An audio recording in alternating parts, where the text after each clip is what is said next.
Last but not least, Capricorn. This is a Capricorn Sun, Moon, Rising, and Venus collective bonus reading for the month of Feb. For your personal reading, kindly send me a direct message. Kamusta mga Capricorn? Let's see kung anong meron. Capricorn Sun, Moon, Rising, and Venus collective bonus reading. Let's see ano meron. Capricorn.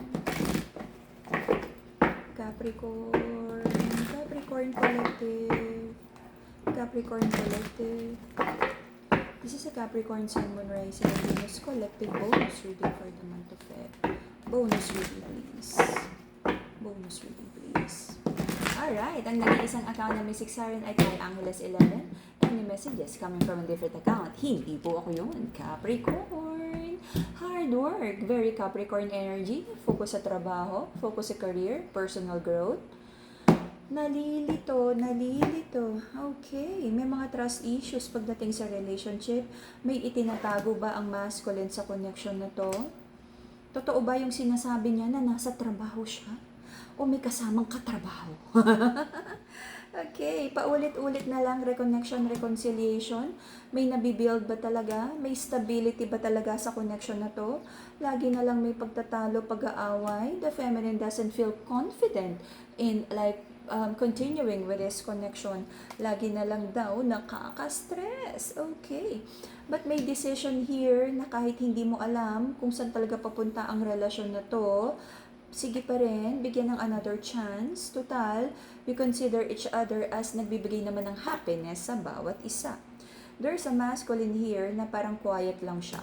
Sabi niya kahit ano naman daw sabihin niya, umamin man daw siya o magsinungaling siya, talagang nalilintikan siya.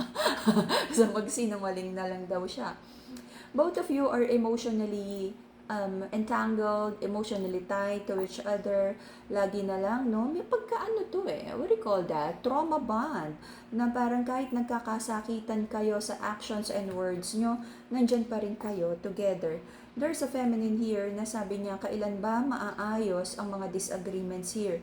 Sabi ng feminine, marami daw ugali din ng masculine. Pero sabi niya, marami siyang kayang tanggapin. But to have a third party in this connection, it's a no. Yun, ganun. It's a no. At kahit daw mag-deny si masculine, ramdam daw niya na nagde-deny lang to. Di umano. Okay, so, pag ganyan, hindi to matatapos at hindi to aayos kung walang nagbabago, walang binibitiwang toxicity sa relationship na to. Let's see, Capricorn. So, marami kang iniisip tungkol sa kapirahan, kabuhayan. You feel so parang financially maraming obligasyon. Paano nga ba makaipon? Paano mo mabibili yan? Paano mo mapupundar yan? But be thankful because lagi namang may provision si God.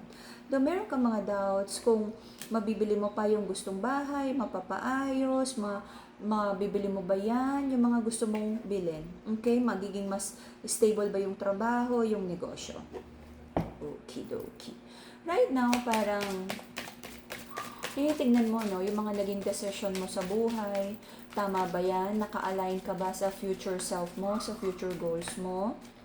Kasi kung hindi, kumbaga magre-realign ka, magre-recalibrate ka ng mga plano. Let's see. Meron ka rin hinihintay na good news pagdating sa kaperahan, kabuhayan. Okay. Inaabangan, cheque, promotion, pera. Okay? Hopefully dumating na yan. Tignan natin yan mamaya. So, meron kang prayers and manifestations na sana maka-align ka na sa energy mo, sa mga goals mo. At any toxic connection, love man yan, kaibigan, ay matanggal mo yung sarili mo dyan. Okay? Sabi mo, it's a no, that's very unacceptable. There's a liar and cheater energy dito. Hopefully, this is not you. Liar and cheater. Sabi mo, kapag hindi mo mabasa yung tao, if you feel na maraming sikreto, pag may hindi sinasabi or sinungaling or very manipulative sa mga sinasabi, if you don't feel safe with someone, if you feel na hindi kayang pagkatiwalaan, iiwasan mo to. If this is katrabaho, i-manage mo na lang yung energies na binibigay mo sa mga tao na to. Your person. I feel may trust issues, no? Sabi ng person mo, ginagawa naman niya yung lahat para hindi na daw kayo mag-away. But may hot and cold energy yung person mo. Because your person feels like binibigay niya yung lahat, ginagawa niya yung lahat, pero hindi mo na-appreciate. Pero nakikita ko dito, it's not that hindi mo na-appreciate. Kumbaga, ay calculated risk na hindi ka na madaling mauto tulad before. Okay? Sabi nga, napakapalaawain nitong Capricorn na to. Lahat na lang ng mali ko nakita. Sa Capricorn, focus sa kabuhayan, kaperahan, personal growth. Because meron kang mga doubts kung makukuha mo pa ang iyong wish fulfillment. Kapit lang. Okay? Kaya pala may mga questions ka kanina kung nasa tamang daan ka ng iyong future self. Because kung hindi, ikakambyo mo pa ng konti kung saan mas tama. Whatever you're manifesting, no, meron naman, medyo nadidelay lang. Sabihin natin, no, if you're praying for a storm and avalanche of blessings, ang ramdam mo lang ambon. But just because konti pa lang yung dumadating, it doesn't mean na hindi parating yung buhos ng blessing.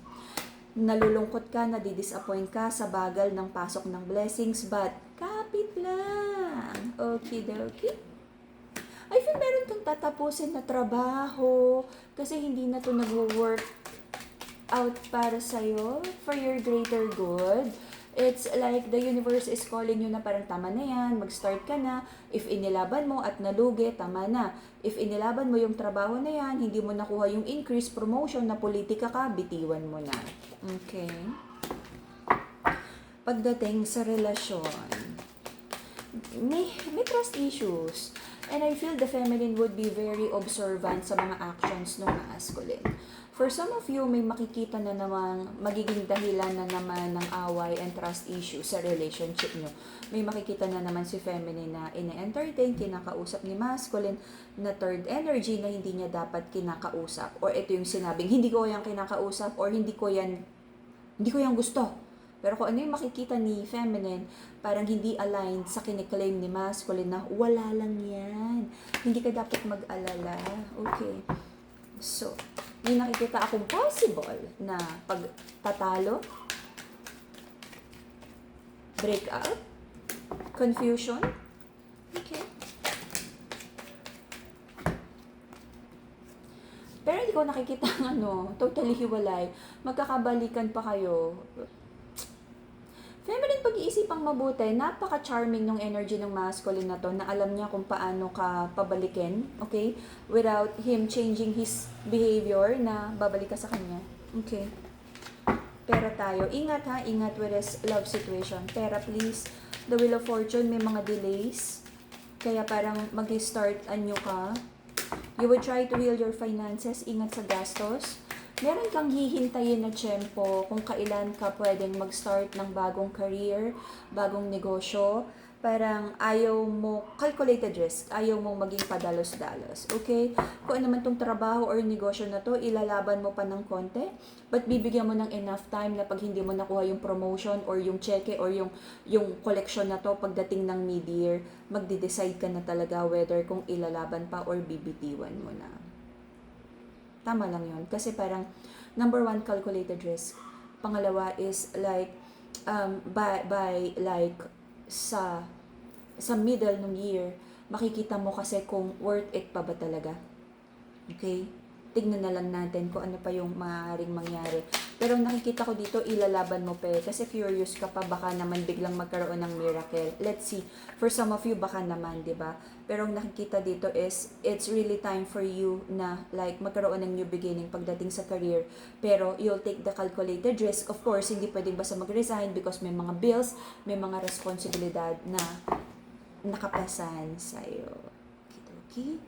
But may parating na maganda, kaya pala may wish fulfillment na parang hinihintay mo lang. It could be like a tawag or malaking cheque para makapag-start ka ng negosyong gusto mo.